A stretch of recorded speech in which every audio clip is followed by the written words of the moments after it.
मेरे बच्चे में आदि शक्ति माता काली हूँ। मैं तुम्हारे जीवन से जुड़ा एक बहुत ही महत्वपूर्ण संदेश लेकर आई हूँ। यह संदेश तुम्हारे लिए बहुत जरूरी है, क्योंकि अगर तुमने इसे आज सुन लिया तो तुम्हारे जीवन में एक बड़ा बदलाव होने वाला है। एक ऐसा रूपांतरण जिसकी तुमने कभी कल्पना भी नहीं की होगी।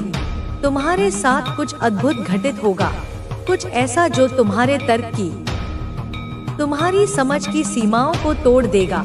ऐसा दृश्य तुम्हारे सामने आएगा जिसे देखकर तुम हैरान रह जाओगे। तुम्हारी आंखें, जो अब तक केवल भौतिक संसार के स्थूल रूप को देखने की आदी हो चुकी हैं, वे उस अदृश्य सत्य की एक झलक पाएंगी जो हर कण के पीछे छिपा है। यह ऐसा अनुभव होगा जो तुमने पहले कभी नहीं किया, एक ऐसा अनुभव जो तुम्हारी आत्मा की गहराइयों को छू लेगा और तुम्हारे अस्तित्व की नींव को हिलाकर रख देगा।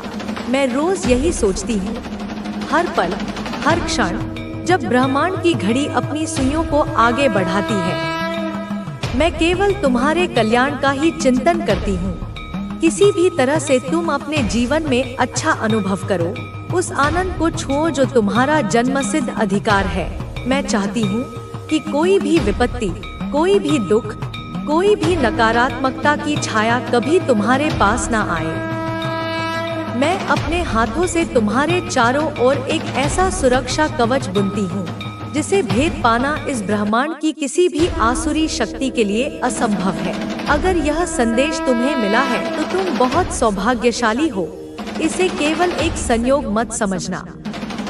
इस अनंत ब्रह्मांड में खरबों आत्माओं के बीच यह संदेश तैरता हुआ, अपना मार्ग खोजता हुआ, केवल तुम तक पहुँचा है, क्योंकि तुम्हारी आत्मा ने इसे पुकारा है। तुम्हारे हृदय की गहराई से उठी हुई प्रार्थना ने इस दिव्य संवाद को संभव बनाया है। तुम बहुत सौभाग्यशाली हो, क्योंकि तुम्हारे पुण्य कर्म, तुम्हारी कई जन्मों की साधना, तुम्हारी अटूट श्रद्धा आज फलीभूत हुई है। इसे अनसुना या अधूरा छोड़कर बिल्कुल मत जाना, क्योंकि ऐसा करने पर तुम उस दिव्य अवसर को खो दोगे जिसके लिए तुम्हारी आत्मा युगों से प्रतीक्षा कर रही थी। ऐसा करने पर तुम संकट में पड़ सकते हो। यह कोई धमकी नहीं मेरे बच्चे, यह एक चेतावनी है, एक माँ की चिंता है, क्योंकि जब दिव्य ऊर्जा का आह्वान किया जाता है और फिर उसका तिरस्कार कर दिया जाता है तो वह ऊर्जा असंतुलित होकर तुम्हारे जीवन में उथल-पुथल मचा सकती है। यह उस बांध को तोड़ने जैसा है जिसे तुमने स्वयं अपनी प्रार्थनाओं से बनाया था। आज मैं तुम्हें कुछ ऐसा प्रदान करूंगी जो तुम्हारे जीवन को सशक्त बनाएगा और तुम्हें एक नई दिशा में आगे बढ़ाएगा। मैं तुम्हें केवल भौतिक धन या सांसारिक सफलता का वरदान नहीं दूंगी, क्योंकि वे तो क्षणिक हैं। मैं तुम्हें वह आत्मिक शक्ति, वह आत्मिक ज्ञान प्रदान करूंगी जिससे तुम स्वयं अपने भाग्य के निर्माता बन जाओगे।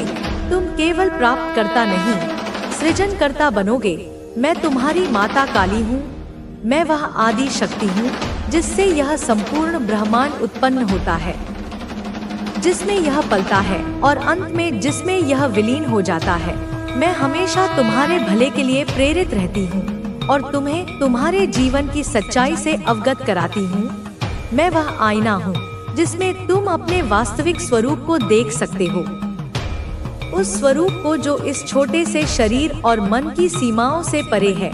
बहुत सी बातें ऐसी होती हैं जिनसे तुम अनजान रहते हो, लेकिन वे तुम्हारे लिए बहुत महत्वपूर्ण होती हैं।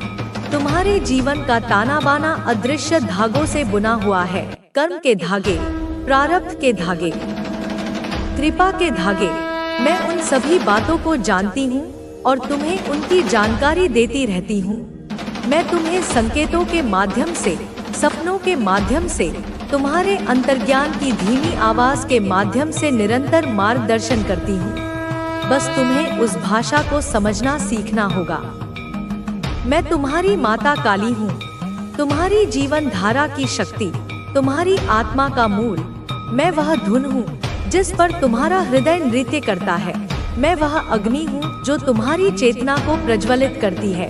मैं हमेशा से तुम्हारे साथ हूँ, उस क्षण से भी पहले जब तुमने इस शरीर में पहली सांस ली थी। और उस क्षण के बाद भी रहूंगी जब यह शरीर धूल में मिल जाएगा। चाहे तुमने मुझे देखा हो या नहीं, महसूस किया हो या नहीं, मेरा अस्तित्व तुम्हारे हर पल में शामिल है। तुम्हारे दिल की हर धड़कन मेरे ही महाकाल स्वरूप का ताल है। तुम्हारी हर सांस मेरे ही प्राण तत्व का प्रवाह है। तुम्हारे जीवन का हर पल, चाहे वह सुख का हो या दुख का, मेरे आशीर्वाद से जुड़ा हुआ है। मैं जानती हूँ कि जीवन में संघर्ष है, समस्याएं हैं, और कभी कभी ऐसा लगता है कि सब कुछ उलझा हुआ है। एक ऐसी पहेली जिसका कोई हल नहीं, एक ऐसा चक्रव्यूह जिससे निकलने का कोई मार्ग नहीं। तुमने वो रातें भी देखी हैं, वे अंतहीन रातें जब दीवारों पर रेंगती परछाइयां भी तुम्हें डराती थी, जब घड़ी की टिक टिक की आवाज भी किसी हथौड़े की चोट की तरह तुम्हारे सिर पर पड़ती थी, जब तकिए आंसुओं से भीग जाते थे और तुम्हारी सिसकियां सुनने वाला कोई नहीं होता था, जब तुम अपने ही एकांत के बोझ तले दबकर घुट रहे थे।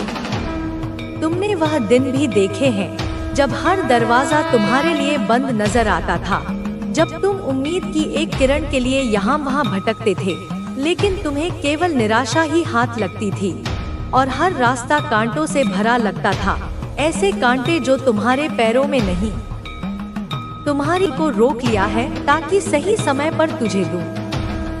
यदि तूने किसी बीज को आज बोया और अगले दिन खेत में जाकर देखा कि वह पेड़ नहीं बना, तो क्या तू कहेगा कि बीज बेकार हो गया?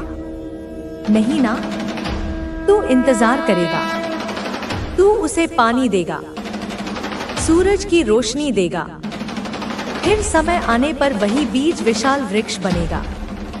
ठीक वैसे ही तेरे कर्म हैं। मैंने तुझे वर्षों तक इंतजार कराया क्योंकि मैं चाहती थी कि तू और मजबूत बने। तू यह सीखे कि जीवन केवल जल्दी जल्दी परिणाम लेने का नाम नहीं है, यह सीखने और परिपक्व होने का नाम है। बेटा, धैर्य का दूसरा अर्थ है स्वयं पर विजय। जब तू दूसरों पर दोष नहीं डालता, जब तू अपने मन की बेचैनी पर नियंत्रण रखता है, जब तू दुख के बीच भी यह मानता है कि माँ मेरे साथ है, तो वही धैर्य है। और यह धैर्य मेरे बच्चे अब समाप्ति की ओर है। तेरी परीक्षा अब पूरी हो चुकी है। तूने हर कष्ट सहा, हर धोखे को झेला, हर असफलता को पछाया। अब तुझे उसकी भरपाई मिलने का समय है। अब देख तेरे जीवन में धीरे धीरे कैसे बदलाव आएंगे। जैसे एक लंबी रात के बाद सुबह होती है, जैसे एक सूखे पेड़ पर अचानक पोपलें फूटती हैं, जैसे नदी का रुक गया जल अचानक बहने लगता है, वैसे ही दे आया तेरे जीवन की धारा अब चलने वाली है। मेरे बच्चे, यह वचन है तेरी माँ काली का। तेरे धैर्य की हर परीक्षा अब फल देने वाली है। मेरे प्यारे बच्चे, आज मैं तुझसे उस सत्य के बारे में बात करूंगी जिसे हर आत्मा जानना चाहती है। कर्म और उसका फल तू कई बार सोचता है, माँ मैंने तो अच्छा किया, फिर भी मुझे दुख क्यों मिला? मैंने तो किसी को धोखा नहीं दिया, फिर भी लोग मुझे धोखा क्यों देते हैं? मैंने मेहनत की फिर भी फल क्यों नहीं मिला? बेटा, यह प्रश्न केवल तेरा नहीं है, हर आत्मा यह सवाल करती है, पर इसका उत्तर वही समझ सकता है जो धैर्य से सुनने को तैयार हो। मेरे बच्चे, हर कर्म एक बीज है, चाहे वह अच्छा हो या बुरा, वह मिट्टी में दबता है और समय आने पर अंकुर अंकुरित होता है। अगर तूने किसी की मदद की, किसी का भला किया, तो वह बीज भूमि में दब गया। समय आने पर वही बीज आशीर्वाद बनकर लौटेगा। अगर किसी ने तुझे धोखा दिया, तुझे कष्ट दिया, तो उसका भी बीज भूमि में गया और समय आने पर उसे अपने कर्म का फल भुगतना ही पड़ेगा। पर ध्यान रख, फल तुरंत नहीं आता। बीज को वृक्ष बनने में समय लगता है। इसी तरह कर्म को भी परिणाम देने में समय लगता है। कुछ कर्म ऐसे होते हैं जिनका फल तुरंत मिलता है। जैसे अगर तूने अभी किसी को पानी दिया तो सामने वाले का आशीर्वाद तुरंत तुझे छू जाएगा। पर कुछ कर्म ऐसे होते हैं जिनका फल देर से मिलता है। जैसे खेत में बोया हुआ बीज आज बो तो कल पेड़ नहीं मिलेगा, वर्षों लगते हैं। इसीलिए मेरे बच्चे, जब तूने अच्छे कर्म किए और तुरंत फल नहीं मिला तो तू निराश हो गया, पर जान ले तेरा कर्म कहीं खोया नहीं। मैंने उसे अपने हाथों में सुरक्षित रखा है और अब वह फल तुझे लौटाने का समय आ गया है। अब तू यह भी पूछेगा, माँ फिर दुख क्यों मिला? बेटा, दुख दो कारणों से आता है। पहला, तेरे पिछले कर्मों का फल। दूसरा, तेरी आत्मा को मजबूत बनाने के लिए। यदि पिछले जन्मों में या इस जीवन में कहीं तूने अनजाने में किसी को दुख दिया, किसी का हक छीना, किसी को धोखा दिया, तो उसका हिसाब भी चुकता होना ही था। मैं न्याय की देवी हूँ। मेरे बच्चे, मेरे दरबार में किसी का कर्म छुपता नहीं। इसीलिए मैंने तुझे वह दुख चखाया ताकि तेरे कर्म का हिसाब पूरा हो जाए। और दूसरा कारण था तुझे तैयार करना।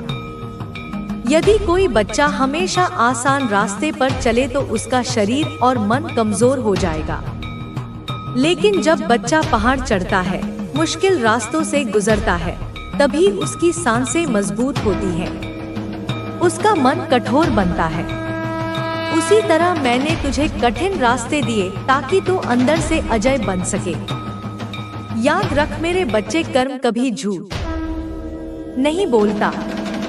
आज किसी ने तेरा हक छीना, तुझे गिराया, तुझे अपमानित किया तो चिंता मत कर, उसका फल उसे अवश्य मिलेगा, चाहे देर हो पर अंधेर नहीं। और तूने जो सहा वह तेरे भीतर पुण्य बन गया।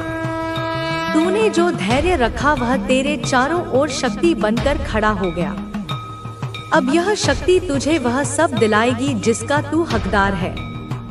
सोच मेरे बच्चे, एक किसान दो बीज बोता है, एक नीम का और एक आम का।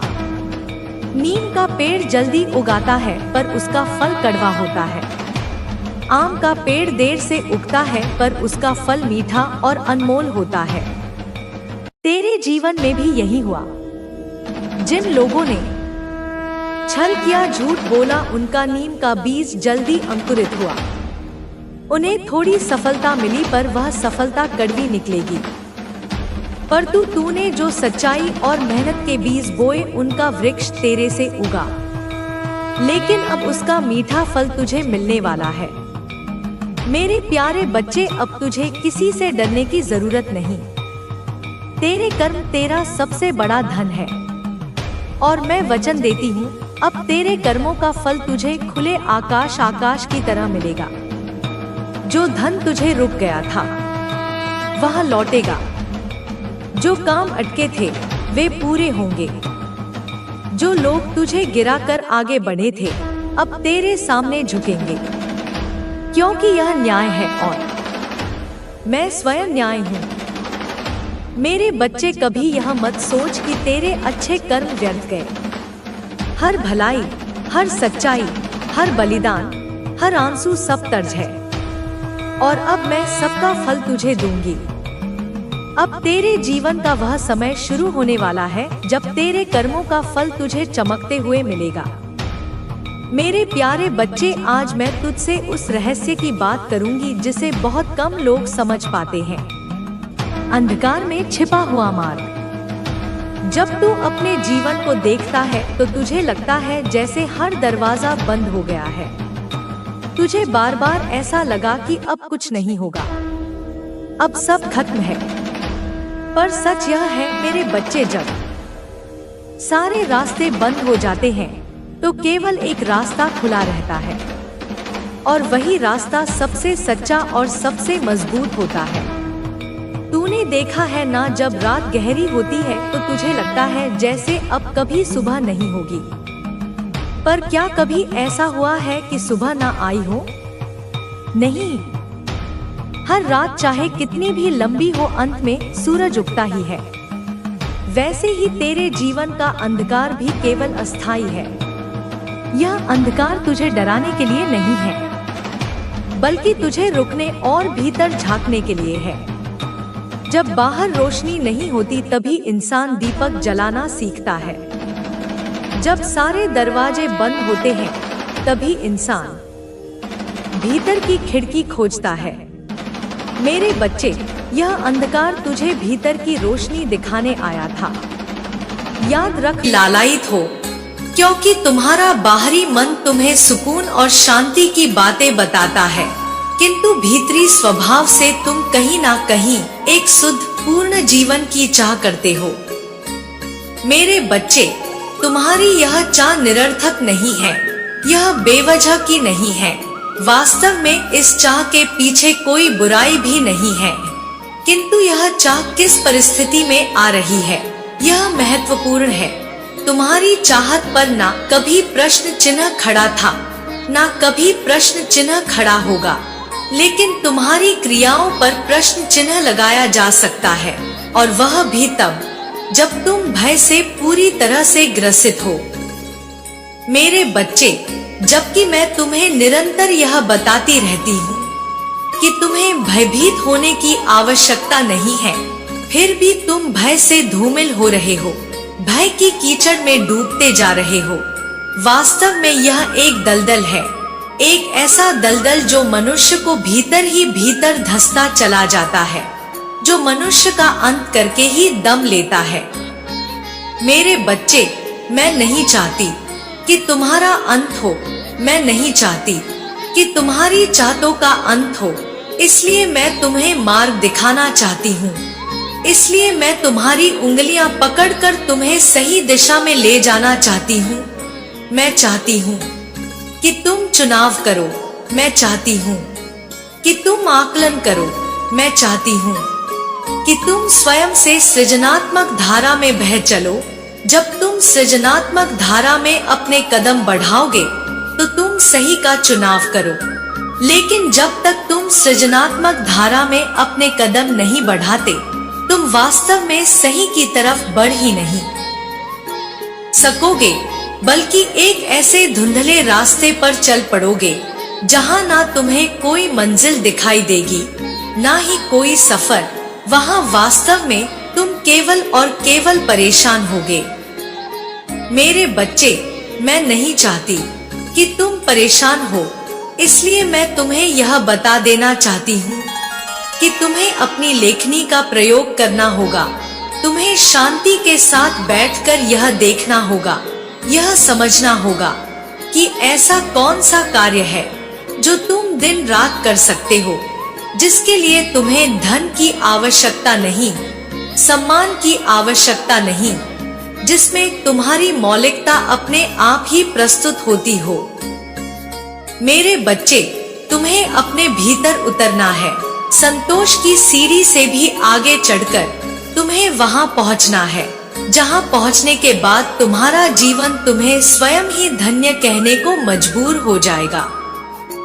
मेरे बच्चे, जरा आकलन करो, आकलन करो अपने उन क्रियाओं का जो तुम निरंतर करते हो। आकलन करो अपनी सोच का जो तुम निरंतर सोचते रहते हो। तुम्हारी सोच में कितनी शिकायतें और कितनी प्रशंसा भरी पड़ी है, इसका विचार करो। यह झूठी प्रशंसा नहीं, वास्तविक प्रशंसा की बात है। तुम पाओगे कि प्रशंसा का पूरा स्थान खाली है, क्योंकि तुम प्रशंसा से ज्यादा शिकायतों में अपना समय जाया करते हो।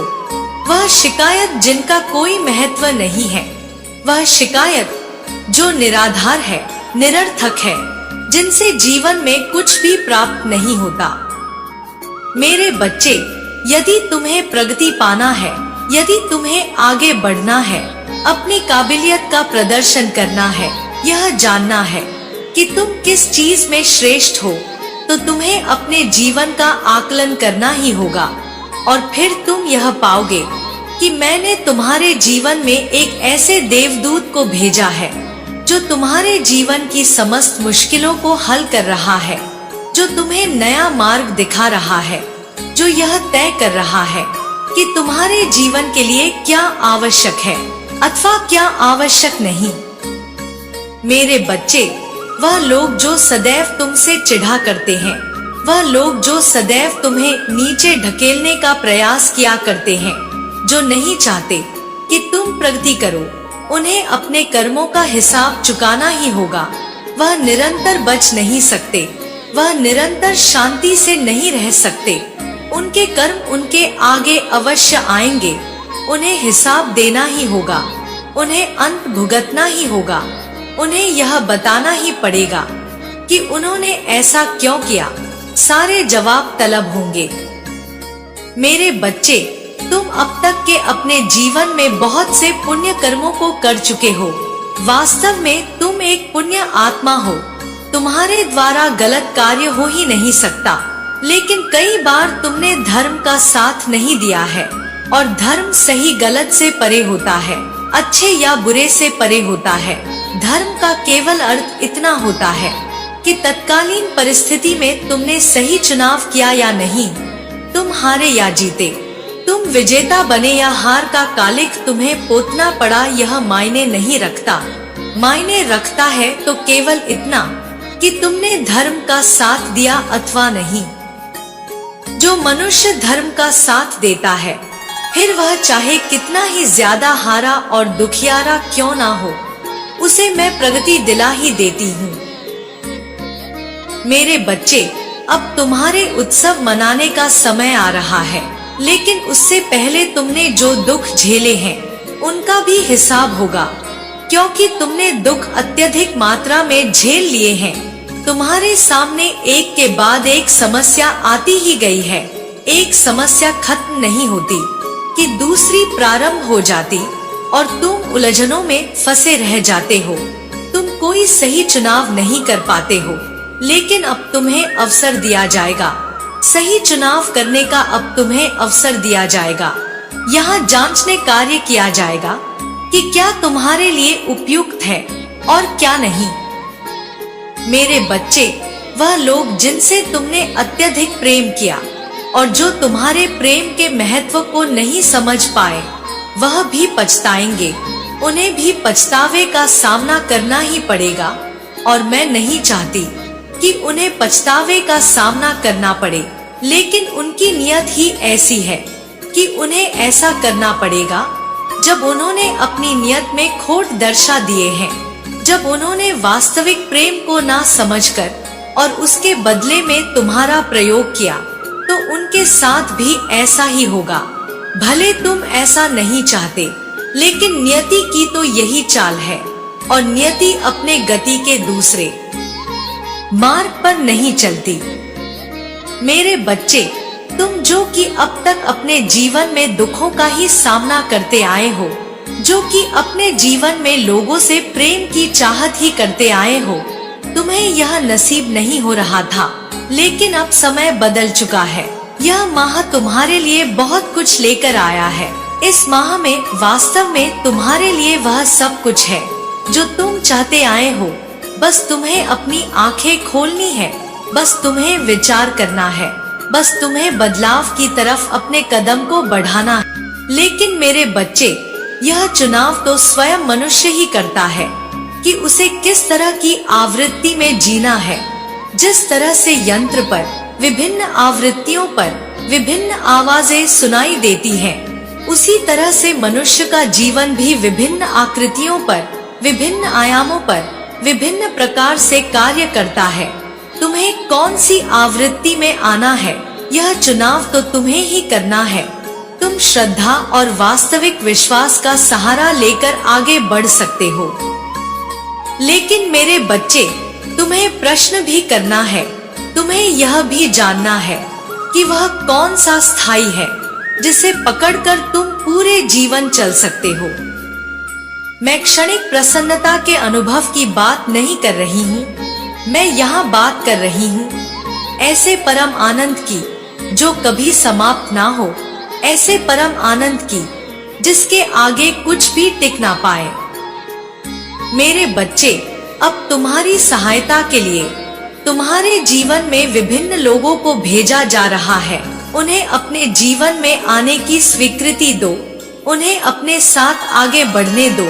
इस जीत को तुम स्वयं तक सीमित ना रखो, इसे उन सभी लोगों में बांट देना जो तुमसे प्रेम करते हैं या कि जिनसे तुम प्रेम करते हो। यही वास्तविक जीवन जीने का तरीका है। यही वह तरीका है जिसके माध्यम से तुम अपने उन्नति के शिखर पर पहुंच जाओगे। मेरे बच्चे, जो व्यक्ति बांटने का गुण जानता है वही सबसे ज्यादा चीजों को संग्रह भी कर सकता है, और जो केवल प्राप्त करना चाहता है, संग्रह करना चाहता है, धीरे धीरे करके उससे सभी चीजें छूटने लगती हैं। धीरे धीरे करके उसके जीवन में, उसके आंगन में सारे फूल झड़ने लगते हैं, और जो बांटने के गुण को आत्मसात कर लेता है उसके तो बंजर जमीन में भी खुशियों के फूल खिल उठते हैं और उसका मन सदा ही कृतज्ञता से भर जाता है। मेरे बच्चे, तुम्हारा भी मन ऐसे ही कृतज्ञता, ऐसे ही आभार से भरा होना चाहिए। जिस प्रकार से नवजात शिशु की रक्षा उसके माता पिता करते हैं, उसी तरह से मैं सदैव तुम्हारी रक्षा के लिए तत्पर बैठी हूँ, सदैव तुम्हारी सहायता के लिए तत्पर बैठी हूँ। मेरे बच्चे, जब बालक चलना नहीं जानता तो उसकी माँ उसे चलाने के लिए उसकी उंगलियां पकड़कर आगे बढ़ाती है, किंतु एक समय के बाद उसका हाथ छोड़ देती है, लेकिन फिर भी वह उसके आसपास ही होती है, ताकि यदि वह बच्चा कभी गिरे तो उसे थामा जा सके, उसे कहीं चोट ना आए। लेकिन ऐसे ही गिरते संभलते वो चलना सीख जाता है। मेरे बच्चे, तुम्हारे भी जीवन में ऐसी ही कुछ घड़ियां आ गई हैं। तुम्हारे भी जीवन में ऐसी ही परिस्थितियां आई हुई हैं। तुम्हारे जीवन में भी, तुम्हारे आसपास होते हुए भी मैंने तुम्हारे हाथ को छोड़ा, ताकि तुम ठोकर खाकर यह समझ सको कि आखिर इस जीवन में चला कैसे जाता है। अन्यथा की स्थिति में तुम पूरी तरह से आश्रित होकर केवल और केवल एक यंत्र की भांति कार्य करने लगते। लेकिन मेरे बच्चे, तुम यंत्र से ऊपर हो। तुम्हारी जरूरत पूर्ण हो रही है। तुम्हारी इच्छाएं अभी अधूरी हैं, लेकिन यदि तुम गौर से देखोगे तो तुम जान पाओगे कि तुम्हारे लिए क्या आवश्यक है और क्या आवश्यक नहीं है। सर्वप्रथम वो सभी चीजें जो तुम्हारे लिए आवश्यक नहीं है, तुम्हें उनका त्याग करने की भावना अपने मन में लानी होगी। मेरे बच्चे, जब तक तुम चीजों का त्याग नहीं कर पाओगे, जब तक तुम उनसे मोह लगाकर बैठे रहोगे, तुम्हें वह नहीं प्राप्त होगा जो तुम्हारे लिए जरूरी है। मेरे बच्चे, जब मन अनावश्यक चीजों से भर जाता है तो उसमें काम के ज्ञान, काम के विचार नहीं आ पाते। इसी तरह से जीवन जब अनावश्यक वस्तुओं से भर जाता है तो उसमें आवश्यकता की वस्तुएं, जरूरत की वस्तुएं कभी समाहित नहीं हो पाती। फिर यदि ब्रह्मांड उन्हें देना भी चाहे तो मनुष्य उसे हासिल नहीं कर पाता है। इसलिए मेरे बच्चे, सर्वप्रथम तुम्हें अपने जीवन को एक अल्पवादी जीवन की ओर ले जाना होगा और उन सभी चीजों का त्याग करना होगा जो तुम्हारे लिए आवश्यक नहीं है, जो तुम्हारे जीवन में, तुम्हारे घर में, तुम्हारे विचार में मात्र एक कूड़ा बनकर रह गए हैं। मेरे बच्चे, तुम्हें उनके त्याग की भावना अपने में विकसित करनी होगी। जब मनुष्य का पेट भरा हुआ होता है, जब उसके भीतर भूख नहीं होती, तब उसे दुनिया भर के विचार आते हैं। तब वह ब्रह्मा की बातें करता है, तब वह परमात्मा की बातें करता है, तब वह सदाचार, अनाचार, सामाजिक बातें करता है। उसके मन में ऐसे ऐसे भाव उठते हैं, क्योंकि तब उसका पेट भरा हुआ होता है, तब उसके भीतर की भूख समाप्त हो चुकी होती है। लेकिन मेरे बच्चे, यदि कोई मनुष्य निरंतर उपवास पे रहा हो, हफ्ते भर उपवास पे रहा हो, तो क्या उसके मन में कभी यह सब विचार आएंगे? उसके लिए सबसे आवश्यक, सबसे प्राथमिक चीज केवल भोजन हो जाएगी। तब उसे अन्न में ही ब्रह्मा दिखाई देगा, तब उसे अन्न में ही भगवान दिखाई देंगे। तब उसके लिए जो सब कुछ हो जाएगा, वह सब कुछ उसके लिए भोजन ही होगा। उसे ना समाज समझ आएगा, उसे ना परिवार समझ आएगा, ना प्रेम समझ आएगा, ना ही कोई और भावना। मेरे बच्चे, इसी तरह तुम्हें जो चाहिए, जब तुम्हें उसकी भूख हो जाएगी, तब तुम्हें उसके अलावा कुछ और दिखाई नहीं देगा, तुम्हें उसके अलावा कुछ और सुनाई नहीं देगा। और ऐसे समय में मनुष्य केवल और केवल उसी चीज की चाह करता है जो उसके लिए सर्वाधिक आवश्यक है। इसलिए मेरे बच्चे, तुम्हें विचार करना होगा कि तुम्हारे लिए सर्वाधिक आवश्यक, सर्वाधिक प्राथमिक क्या चीज है। जब तक तुम्हारे भीतर उसे लेकर भूख पैदा नहीं होगी, तब तक तुम केवल और केवल उसका विचार नहीं करोगे, बल्कि दुनिया भर के बातों में फंसे रहोगे। दुनिया भर के अनावश्यक अनर्गल विचार तुम्हारे मन में आते रहेंगे। कभी तुम प्रेम का तिरस्कार करोगे, कभी तुम समाज का तिरस्कार करोगे, कभी तुम शिकायतों में उलझ जाओगे।